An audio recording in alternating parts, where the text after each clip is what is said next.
Assalamualaikum warahmatullahi wabarakatuh. Saya Tikia Farazafira, 2005-12-04-033, ingin mempresentasikan apa saja yang telah saya dapatkan dari magang regular semester 6 kali ini. Jadi di sini kita akan membuatnya mulai dari tahap perencanaan, perancangan, sampai pelaksanaan. Pendesanan program dari proyek ini meliputi identifikasi program, formulasi program, perencanaan kerja, perencanaan monitoring, dan evaluasi. Pertama yaitu identifikasi program yang dikenal dengan istilah metode analisis situasi. Jadi ada 3 entitas utama yaitu karyawan, PPL, dan mitra.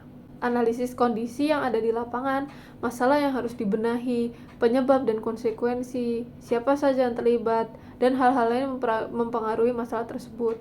Untuk kondisi yang ada di lapangan adalah keinginan untuk membuat aplikasi yang mempermudah pelaporan atau pencatatan juga absensi PPL yang datang ke kandang mitra dan diketahui oleh karyawan. Lalu masalah yang harus dibenahi adalah kalau tidak menggunakan aplikasi ini kurang efisien dan banyak data-data yang ketelisut, malah sulit untuk dimonitor. Lalu ada formulasi program, yaitu langkah yang didasarkan pada pemahaman yang diperoleh selama analisis situasi.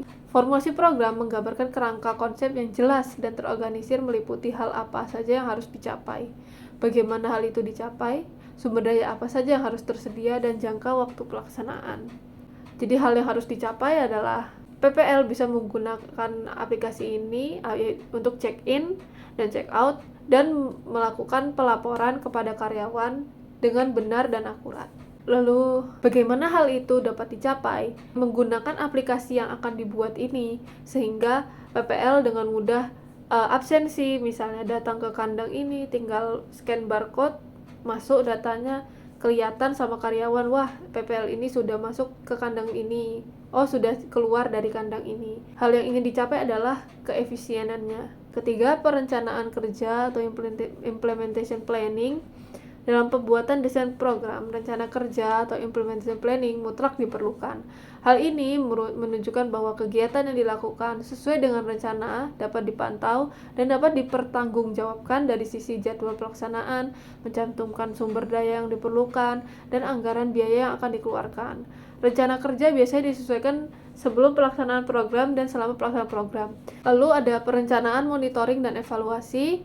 Jadi ini adalah langkah terakhir, yaitu evaluasi dari aplikasi tersebut.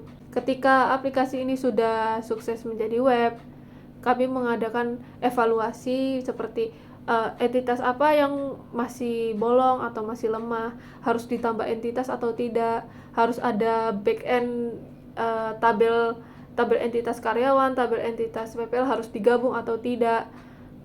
Lalu setelah sudah benar-benar fix, maka dari web itu akan diubah menjadi aplikasi. Berikut lampiran tentang planning. Berikut desain wireframe-nya. Lalu kerangka kerja yang digunakan. Lalu output aplikasinya. Berikut adalah codingnya. Untuk backend yang paling penting adalah di controller, model, lalu ada migration, dan seeder sebagai data dummy.